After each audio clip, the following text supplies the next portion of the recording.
for every inch. McDermott. They go touch wide and out. It's tipped on. Right away for Ikitau.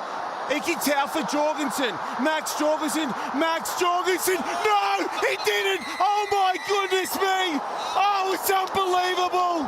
Now, since January 2024, when Joe Schmidt took over as head coach of the Wallabies, everyone has been asking the question, can Schmidt turn things around for Australia? For the past decade, the Wallabies have been a shadow of their former selves, and it's long been the sentiment that big change is needed. So, about 1 year on, we're here to discuss the Joe Schmidt effect on the Wallabies. To find out how far Joe Schmidt has taken the Wallabies in 12 quick months, let's take a look. The Wallabies had hit rock bottom with a disastrous 20% win rate in 2023, which included the horrific Eddie Jones RWC show. Australian Rugby is in a bad place, and as they have a couple of promising years on the horizon, they needed answers pronto. Enter Joe Schmidt, the highly successful Kiwi who changed Ireland into world beaters, who won 55 out of 76 games, a 75% strike rate. Impressive. The Australian Rugby top dogs gave Schmidt the job with a singular aim of replicating that success in Australia, and if possible, quickly. Now, before we go any further, please subscribe, it really helps out our channel. With the same methodical approach of his Ireland playbook, he recognised that the squad needed depth, better defence, and most of all consistency. As if the rugby public didn't know that. Eddie Jones, what were you doing, man? The first move, bring in a stellar coaching think tank. In his own words, Schmidt describes himself as a planner and a communicator, and admits he's a wee bit boring. Easily believable if you look at the Wallabies' rucks per try in the Rugby Championships, at a whopping 87 compared to 20 to the box, and an even higher efficiency of 18 to the ABs. But with the Aussie track record, even you would play it on the safe side. I know I would. Slowly steers the ship. At the same time, he bled 19 players getting their first Wallabies cap, breaking a 100-year record. Very similar to what Russie Erasmus did with his 50-man squad.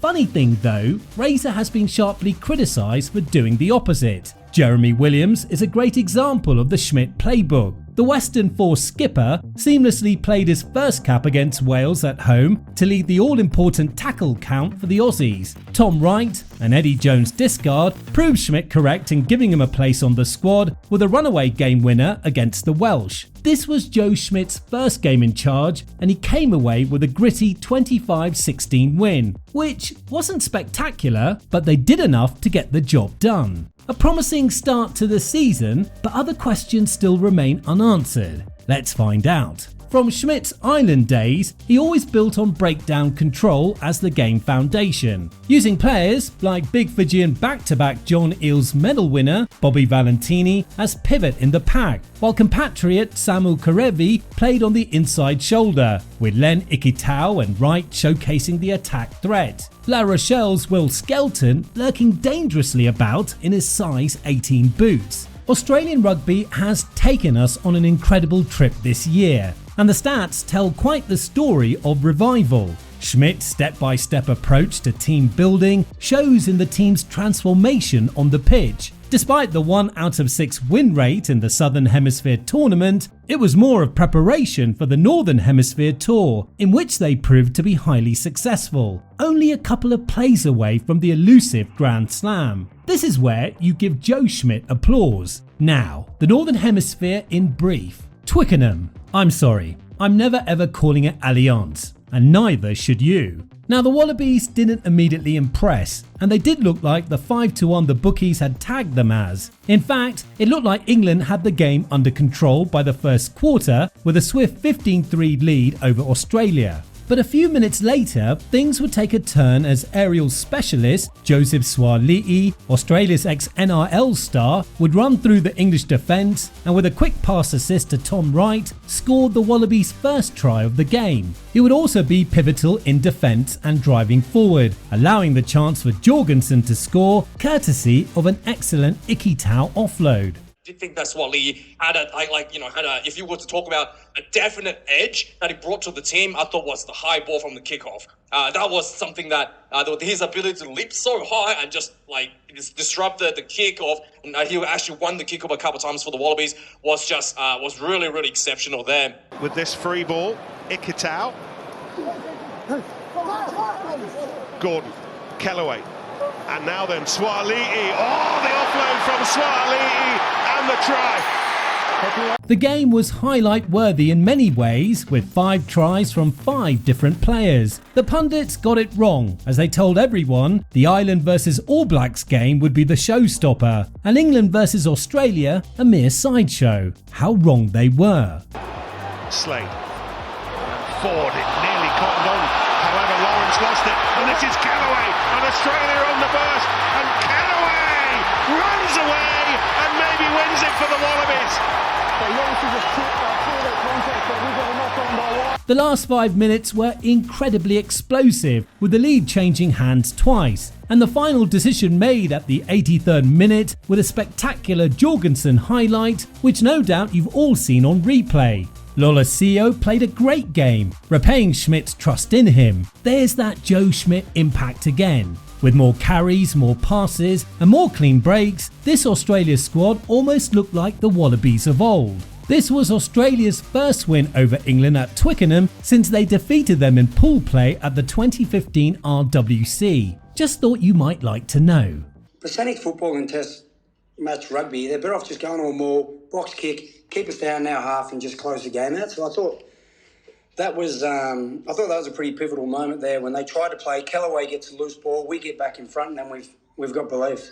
Now let's travel to the Millennium Stadium. Wales game. Well, you don't want to say it, but you gotta say it. The 11th straight defeat on the trot. And the next game doesn't look too rosy either, with the Springboks menacingly coming to town. Looking rather dicey for Gatland's guys, but here's hoping. At the post-game broadcast with Dan Biggar and Sam Warburton, the sentiment was that Wales just weren't up to par. Toowoomba man Matt Fazler didn't help the Welsh cause either by scoring 3 tries or by himself. Not to be outdone, man of the match Tom Wright equalled the feat. At 13-19 by the half, victory was well within the range for Wales, but even with a Samu Kerevi red card moments later, they still couldn't do it. Favourite Aussie rugby talking head Wildcard noted Joe Schmidt's influence on Wallaies, referencing the Wales v Australia in Sydney against the return bout at Cardiff. According to Wildcard, in the first game, Wallaies looked disinterested and disconnected, with hesitant decision making, whereas in Cardiff, he turned out to be a good all-round performer, showing the Joe Schmidt impact. If there is a negative on the game, it was Swali'i's tackle defence, with more than one commentator saying he still needs to smooth out some of his NRL-style tackles. To be fair to Swali'i, at 6'5", we all know how difficult it can be for the taller guys to drop that shoulder below head level.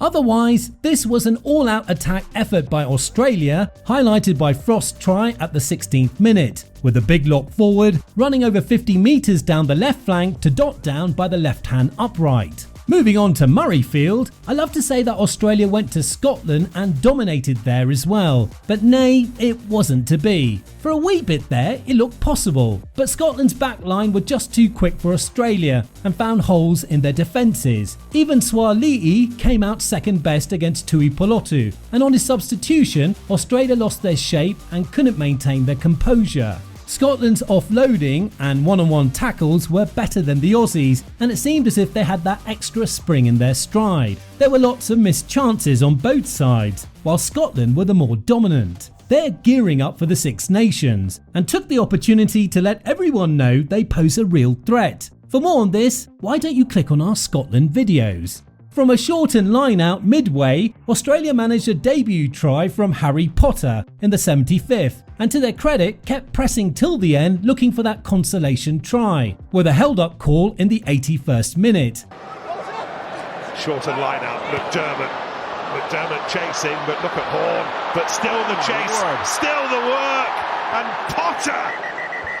In some ways, this was good for Australia, as it revealed where they still need work. Their turnaround was both dramatic and refreshing, but there still remains work on the drawing board. Aviva Stadium, their final test of the tour against the world number 2, was a good yardstick for the Australians to measure where they are in the grand scheme of things. With just 6 days turnaround plus travel for Australia, it was anyone's guess how this game would go.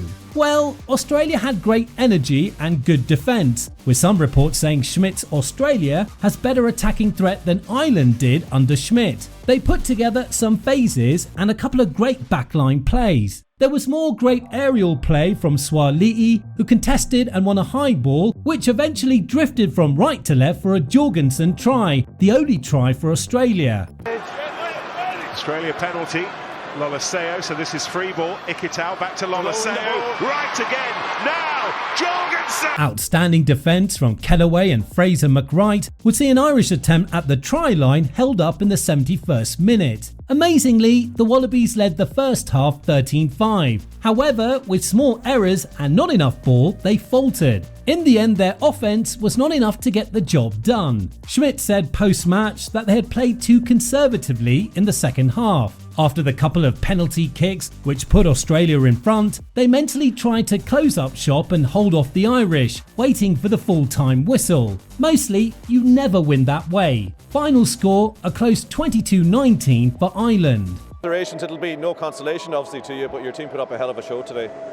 Yeah, we feel like we're building. We feel like we're being more difficult for the big teams to beat. When it's all said and done, at 2 wins out of 4, the Autumn Nations tour was a success for the Wallabies. No one knew what to expect of them. With a respectable score against the Irish and the milestone win at Twickers, the Wallabies have latched onto something great in Joe Schmidt. Compared to where they were this time last year, if you compare to the World Cup to where we were tonight, where we were earlier in the tour, you'd have to say that we're back at the table when it comes to some of these big teams and proving competitive. While there haven't been any real results from the Wallabies, the world can see that there is something ominous brewing in the land down under, as Chef Schmidt is cooking up a storm. Hosting the Lions in 2025, RWC in 2027 and the Olympic Sevens gold, Australia is on the cusp of a golden age. And at the eye of the cyclone, Joe Schmidt. As always, thanks for watching. We really value your comments, so please drop them down below. Please subscribe, smash the like button and make sure to check back for more content. Stay tuned.